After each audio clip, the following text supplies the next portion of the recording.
మాట్లాడు కూడా పబ్లిసిటీ కోసం వచ్చాడు అన్నట్టుగా అంటున్నారు. అనసూయ కూడా అతను ఎవరో నాకు తెలియదు అన్నట్టుగా. ఇక్కడ పాయింట్ ఏంటంటే సార్, ఆయనైనా సరే ఒక 50 ఏళ్ల మనిషి, ఈవిడైనా సరే ఒక 40 ఏళ్ల మనిషి. ఇప్పుడు ఒక సమాజంలో మీరు ఇన్నాళ్ళు బతికారు, సమాజం మీదే బతికారు మీరు. సమాజంలో మీకు చూడబట్టే మీరు ఈరోజు ఇంత యాక్టర్, ఒక సెలబ్రిటీ అయ్యారు. ఆ మాత్రం రెస్పాన్సిబిలిటీ లేకుండా సమాజాన్నే మీరు తప్పుదోవ పట్టించే విధంగా మీరు చెప్తే మూతి మీద ముద్దు పెట్టడం సార్ చిన్నపిల్లలకి. రాంగ్ సిగ్నల్స్ కదా యువర్ సెండింగ్. సో ఇటువంటివి తప్పు అని ప్రశ్నిస్తే మీ మీద కేసులు పెడతాం. నోరు మూసుకొని ఉండాలి మీరు.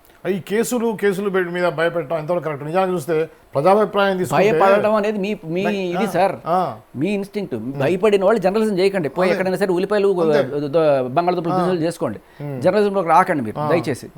భయపడిన వాళ్ళు నిజమైన దమ్మున్న జర్నలిస్టులు ఉండండి. దమ్ ఉంటే క్వశ్చన్ చేయడానికి వెళ్ళండి. నేను వెళ్ళా, క్వశ్చన్ చేశా. అందుకే కదా మీతో ఇప్పుడు నేను మళ్ళీ మిమ్మల్ని పిలిచి ఇంటర్వ్యూ చేస్తున్నా అంటే కారణం అదే కదా. అదేంటున్నా, ఇప్పుడు భయపడే వాళ్ళు ఎందుకు సార్ పిలుస్తారు? ఇంటర్వ్యూలకి వెళ్ళకండి సార్. మీకు ఎవరైనా సరే నీకు నిజం నిర్భయంగా మాట్లాడగలిగిన దమ్ముంటే ఏ బూతులు మాట్లాడుతున్నావు. నేను నిజం చెప్తున్నాను కదా, మీరు బూతులు మాట్లాడకుండా, బూతులు మాట్లాడిన వాళ్ళకి అంత పెయిన్ ఉండదు. సరిగ్గా నిజం మాట్లాడారు అనుకోండి, అది గుచ్చుకుంటా చూసారా, అది గుచ్చుకున్నట్టు బూతులు కూడా గుచ్చుకో. అంతే కదా. నేను ఇదే అడుగుతున్నాను, ఇదే చెప్తున్నాను మన సోదర సమాజానికి, అందరికీ, మహిళలకి, పురుషులకి, ఎవరికైనా సరే. మీరు ఆవిడ చేసిన చేష్టలు మీకు ఎబ్బెట్టుగా, చికాగ్గా అనిపిస్తే మీరు సరిగ్గా పాయింట్ తీసి మాట్లాడండి.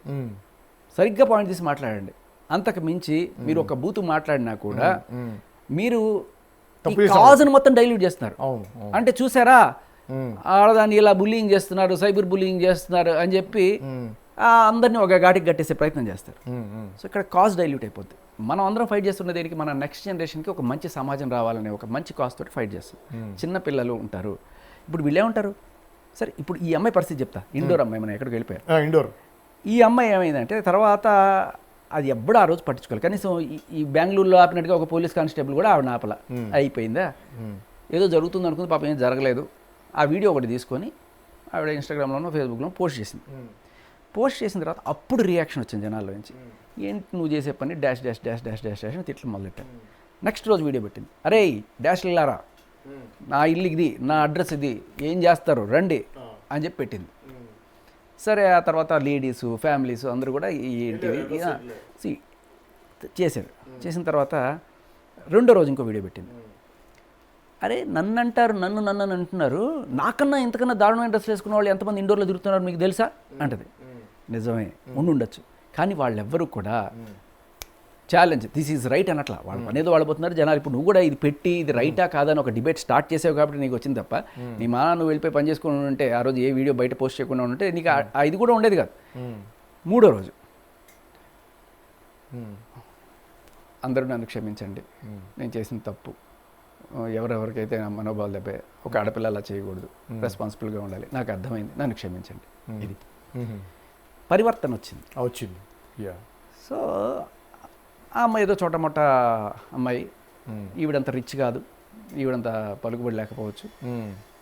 సో ఆవిడకి ఆ రోజు తెలియలేదు పాపం, ఇలా మనం వాడుకోవచ్చు, పోలీసులను వాడుకుని కేసులు పెట్టచ్చు, జనాలు భయపెట్టచ్చు అనుకోలేదు ఆవిడ. బట్ ఇక్కడ అన్నంత లీనియన్స్ అక్కడ ఉండదు సార్, నార్త్లో అంత టాలరెన్స్ ఉండదు అక్కడ. అవునవును, బజరంగ్ దళ్ వాళ్ళు, ఆర్ఎస్ఎస్ వాళ్ళు చాలా గట్టిగా ఆ రోజు వచ్చారు, ఆ ఎఫెక్ట్ గట్టిగా పడింది. ఇక్కడ చాలా కూల్గా ఉన్నారు మన సమాజం. నాకు తెలిసి అంటే వీళ్ళు ఇలా బట్టలు వేసుకోవడానికి ఎక్స్క్యూజెస్ చూసారా మీరు ఎలా ఉంటుందో. అంటే స్విమ్మింగ్ పూల్లో ఉన్నప్పుడు స్విమ్మింగ్ సూట్ వేసుకోక ఏం వేసుకుంటారు అంటే, ఇప్పుడు మీరు నదీ స్నానాలకు వెళ్తున్నారు, నదీ స్నానాల్లో స్విమ్మింగ్ సూట్లు వేసుకుని దిగుతున్నారు అందరూ. సరే, మగాళ్ళని స్విమ్మింగ్ పూల్కి వెళ్తున్నాం, మనం కూడా ఇట్లా వేసుకుని ఇట్లా దిగుతున్నాం మనం ఏమన్నా? లేదు కదా. సో అంటే అక్కడ ఉన్న మీరు వెళ్ళి చూడండి, స్విమ్మింగ్ పూల్లో చాలా మంది లేడీస్ కూడా దిగుతారు. అందరూ కూడా ఇటువంటి స్విమ్మింగ్ సూట్లు ఎవరు సింగిల్ పీస్ ఉండరు. అంత కనీసం ఎక్కడ దాకా ఉంటుంది, అది వేరే తీరు ఉంటుంది. ఓకే, ఇటువంటి డ్రెస్సులు వేసుకుని ఎక్కడ మన స్విమ్మింగ్ పూల్స్లో అయితే నేను ఎక్కడ చూడాల. ఎక్కడన్నా అరకొర ఒకళ్ళు ఇట్లాంటి వాళ్ళు వచ్చినా కూడా ఏదో జూలో వింత జంతువుని చూసినట్టు చూస్తారు తప్ప వాడి మీదకి వెళ్ళిపోయి చేసేది ఎవడు పడినాడు వాళ్ళకి అర్థం అవుతుంది. ఓకే, విత్ సమ్ ఇంటెన్షన్ ఏదో షో ఆఫ్ చేయడానికి వచ్చింది. ఈవిడ చెప్తుంది కదా, చూడండి అయ్యా నా అందాన్ని, అప్రిషియేట్ చేయండి. సో అప్రిషియేషన్ కోరుకున్నారు, బట్ ఆవిడకి అప్రిషియేషన్ రావట్లేదు, అందరు తిడుతున్నారు. బట్ అది అర్థం చేసుకోవాలి ఆవిడ, this is not the forum where people are appreciating you. Maybe మిమ్మల్ని అప్రిషియేట్ చేసే ప్లేస్ వేరేమో. ఇక్కడ హైదరాబాద్లో, తెలంగాణ, ఆంధ్ర రాష్ట్రాల్లో మిమ్మల్ని అప్రిషియేట్ చేయట్లా. Go somewhere where your beauty is appreciated. But don't create a ruckus. తను ఏడుస్తూ ఒక వీడియో పెట్టింది, తన మీద జరుగుతుంటే ట్రోలింగ్స్ కానివ్వండి, మీడియాలో వచ్చే చర్చలు కానివ్వండి, మీడియాలో ఇంత చర్చ అవసరం అని చెప్పేసి ఆ జేఏసీ మహిళలు కూడా మాట్లాడడం జరిగింది. దీన్ని మనం ఏ విధంగా చూడాలి? ఏమైనా ఏడ్చి వీడియో పెట్టడం కానీ ఈ జేఏసీ వల్ల ఏమైనా అనసూయకి సింపతి వచ్చే అవకాశం ఉంటుందంటారా? సార్ వాళ్ళు పెట్టిందే ఈవిడ గురించే కదా సార్ ప్రెస్ మీట్.